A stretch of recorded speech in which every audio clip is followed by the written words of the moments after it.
ನಾನು ಇವಾಗ ಮಾತಾಡ್ದೆ ಅಂತ ಹೇಳಿ ಆಯ್ತು, ನೀವು ಹೇಳ್ಬಿಡಿ. ಈಗ ಒಂದು ಇದೆಂತ ನಾನು ಅವ್ರಿಗೆ ಹೇಳಿ, ನಾನು ಸಭಾಪತಿಗಳೇ ಈ ವಿಷಯದಲ್ಲಿ ನಮ್ಮ ಕಡೆಯಿಂದ ಇದಾಯ್ತು.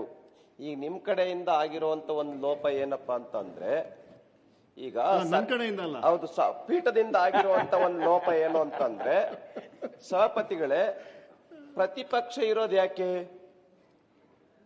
ಸರ್ಕಾರವನ್ನ ವಾಚ್ ಮಾಡಕ್ಕೆ. ಸರ್ಕಾರ ಏನ್ ತಪ್ಪು ಮಾಡುತ್ತೆ ಅದನ್ನ ಹಿಡ್ಕೊಳ್ಳಕ್ಕೆ. ನಾವು ಸರ್ಕಾರ ಏನ್ ತಪ್ಪು ಮಾಡಿದೆ ಅದನ್ನ ಹಿಡ್ಕೊಂಡಿದೀವಿ. ಈಗ ಇದು ಯಾವ ತಪ್ಪು ಮಾಡಿದೆ ಹೇಳಿ, ಯಾವ ತಪ್ಪು ಮಾಡಿದೆ ಹೇಳ್ಬೇಕಲ್ಲ. ನಾವು ಎಲ್ಲಿ ತಪ್ಪು ಮಾಡಿದ್ದೇವೆ, ಏನ್ ತಪ್ಪು ಮಾಡ್ದೆ ಅಂತ ಹೇಳಿ ಉದಾಹರಣೆಗೆ ಹೇಳ್ತೀನಿ. ನಾವು ಪ್ರೂವ್ ಮಾಡಿದ್ರೆ ಒಪ್ತೇವೆ.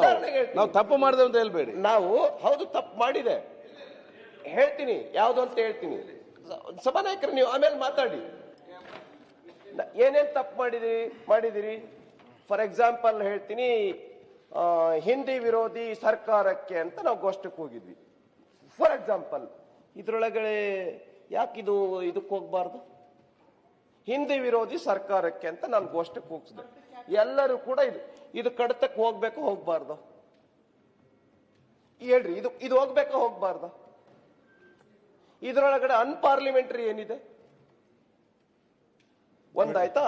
ಅಲ್ಲ, ಒಂದ್ ನಿಮಿಷ ಸಚೇತಕರೇ, 20 ಜನ ನಿನ್ಕೊಂಡು ಒಂದು ಸ್ಲೋಗನ್ ಹಾಕಿದ್ರೆ ಯಾವ್ದು ಕಡತಕ್ಕೆ ಹೋಗಕ್ ಸಾಧ್ಯ ಇದೆ? ಅಲ್ಲ, ಒಂದ್ ನಿಮಿಷ, 20 ಜನ ನಿನ್ಕೊಂಡು ನೀವು ಸ್ಲೋಗನ್ ಹಾಕಿದ್ರೆ ಯಾರ ಕಡತ ತಗೊಳಕ್ ಸಾಧ್ಯ? ಸಭಾಪತಿಗಳೇ ಅಷ್ಟೇ ಅಲ್ಲ, ಕಲಾಪ ನಡಿಬೇಕಾದ್ರೆ ಅವ್ರ ಘೋಷಣೆ ಕೂಗಿದ್ರೆ ಕಲಾಪದ ವಿಚಾರಗಳು ಕಡತಕ್ಕೆ ಹೋಗ್ಬೇಕಾ ಅಥವಾ ಅವ್ರ ಘೋಷಣೆ ಕೂಗಿದ್ ಕಡತಕ್ಕೆ ಹೋಗ್ಬೇಕಾ? ಕಲಾಪಗಳ ಮಧ್ಯದಲ್ಲಿ ಕೂಗ್ತಾ ಇದ್ರೆ ಅದೆಂಗೆ ಅದನ್ನ ಕಡತಕ್ಕೆ ಕಳಿಸಕ್ಕಾಗತ್ತೆ? ಸಭಾಪತಿಗಳೇ, ಇದರ ಇತಿಹಾಸ ನಾನು ಹೇಳ್ತೀನಿ. ಈ ತರ ಸುಮಾರು 10 ಇಶ್ಯೂಸ್ ಹೇಳ್ತೀನಿ ನಾನು, 10 ಇಶ್ಯೂಸ್ ಹೇಳ್ತೀನಿ. ಉದಾಹರಣೆಗೆ ಕೆಪಿಎಸ್ಸಿ ನಲ್ಲಿ ಆಗಿರ್ತಕ್ಕಂಥ ಭ್ರಷ್ಟಾಚಾರವನ್ನ ನಿಲ್ಲಿಸದೇ ಇರೋ ಸರ್ಕಾರಕ್ಕೆ ಧಿಕ್ಕಾರ.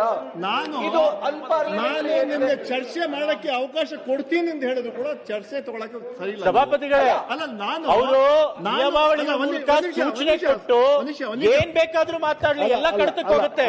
ಇವರು ನಿಯಮಾವಳಿಗಳನ್ನ ಪಾಲನೆ ಮಾಡೋದಿಲ್ಲ, ಸೂಚನೆ ಕೊಡದೆ ಮಾತಾಡ್ತಾರೆ, ಅದ್ ಹೆಂಗ್ ಕಡತಕ್ಕೆ ಹೋಗುತ್ತೆ? ನಾನು ಯಾವತ್ತು ಫಸ್ಟ್ ಡೇ ಮಂಡೆಯಿಂದ ಶುರು ಮಾಡಿ ಹೇಳಿದೆ ನಾನು, ನೀವು ಚರ್ಚೆ ಮಾಡಕ್ಕೆ ನಿಮ್ಗೆ ಎಲ್ಲ ಮುಕ್ತ ಅವಕಾಶ ಇದೆ, ನಿಮ್ಮ ಹಕ್ಕು ಅದು ಅಂತ. ಆದ್ರೆ ನೀವು ಇವಲ್ಲಿವರೆಗೂ ನೀವು ಅಲ್ಲಿ ನಿಂತ್ಕೊಂಡು ರಾಜೀನಾಮೆ ಕೊಟ್ಟು ಅದು ಬಿಟ್ಟು ಬೇರೆ ಏನು ಕೇಳಿಲ್ಲ ನೀವು, ಎಕ್ಸೆಪ್ಟ್ ನೀವು ರಾಜೀನಾಮೆ ಬಿಡಬೇಕು ಅಂತ. ಅದು ಬಿಟ್ಟು ಕಲಾಪವನ್ನು ನಡೆಯಕ್ ಬಿಡಲ್ಲ ಅಂತ ಹೇಳಂತಹ ಆ ಮಂಡು ವಾದ ಇದೆ ಅಲ್ಲ, ಅದೇನು ಸರಿ ಕಾಣಲ್ಲ ನಮ್ಗೆ. ನೀವು ಚರ್ಚೆ ಮಾಡಿ. ಅಲ್ಲಲ್ಲ, ಅಲ್ಲ, ನಾನ್ ಹೇಳೋದು ಸಭಾಧ್ಯಕ್ಷರೇ ಮಾತಾಡಲಿಕ್ಕೆ ಅವಕಾಶ ಇಲ್ಲ.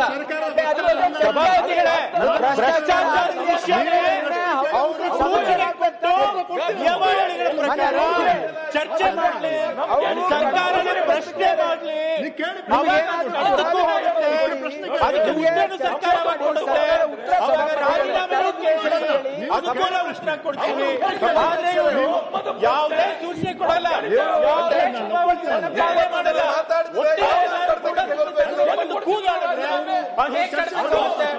ಅದು ಹೇಗೆ ಸರ್ಕಾರ ಸಾಧ್ಯ ಆಗುತ್ತೆ? ಇವತ್ತು 6 ದಿನ ಆಯ್ತು, 6 ದಿನ ಮುಗ್ದಿದೆ. ಜನ ನೋಡ್ತಾ ಇದಾರೆ, ನಿಮ್ಗೂ ನೋಡ್ತಾ ಇದಾರೆ, ಇವ್ರಿಗೂ ನೋಡ್ತಾ ಇದಾರೆ. 20 ಜನ ಮಾತಾಡಿದ್ರೆ 20 ಒಮ್ಮೆಲೆ ಮಾತಾಡಿದ್ರೆ ಯಾವ್ದು ಕರ್ತವ್ಯ ಹೋಗ್ತದೆ? ಮತ್ತೊಂದು ಅವಕಾಶ ಕೊಡಿ. ಮತ್ತೆ ಅದು ಕಲಾಪಗಳ ಮಧ್ಯೆ. ಸಭಾಪತಿಗಳೇ ಮುಗಿಸೋಣ. ಈ ತರ ನಾನು 12 ಘೋಷಣೆಗಳನ್ನು ಕೂಗಿದ್ದೀವಿ. ಇವತ್ತು ಹಿಂದಿ ವಿಷಯ ಕೂಗಿದ್ದೀವಿ, ಕೆಪಿಎಸ್ಸಿ ವಿಷಯ ತೆಗೆದುಕೊಂಡಿದ್ದೀವಿ, ರಾಜ್ಯದ ರೈತರ ಬರಕ್ಕೆ ಪರಿಹಾರ ಕೊಡದೆ ಇರೋ ಸರ್ಕಾರಕ್ಕೆ ಅಂತ ಹೇಳಿದ್ದೀವಿ.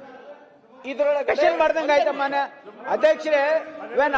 ನೋಡಿ ಅವ್ರು ಸುಮ್ಮನೆ ಗಲಾಟೆ ಮಾಡಿ ಸಂದೇಶ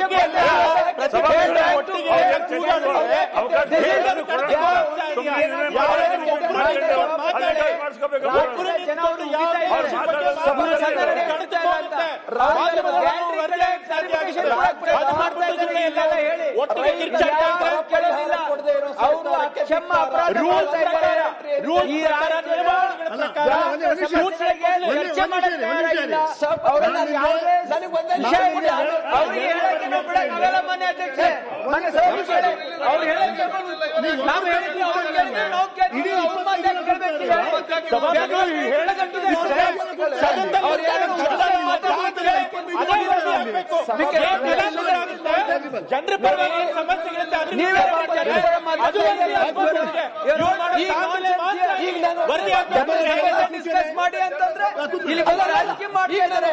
ಸದನಕ್ಕೆ ಬಂದು ರಾಜಕೀಯ ಮಾಡ್ತಾ ಇದ್ದೀರಿ ನೀವು. ಮತ್ತಷ್ಟು ವಿಶೇಷ ವಿಡಿಯೋಗಳನ್ನು ನೋಡಲು ಮತ್ತು ಹೊಸ ವಿಡಿಯೋಗಳ ಬಗ್ಗೆ ತಿಳಿಯಲು ಈ ದಿನ .com ಯೂಟ್ಯೂಬ್ ಚಾನೆಲ್ ಸಬ್ಸ್ಕ್ರೈಬ್ ಮಾಡಿ ಮತ್ತು ಬೆಲ್ ಐಕಾನ್ ಕ್ಲಿಕ್ ಮಾಡಿ.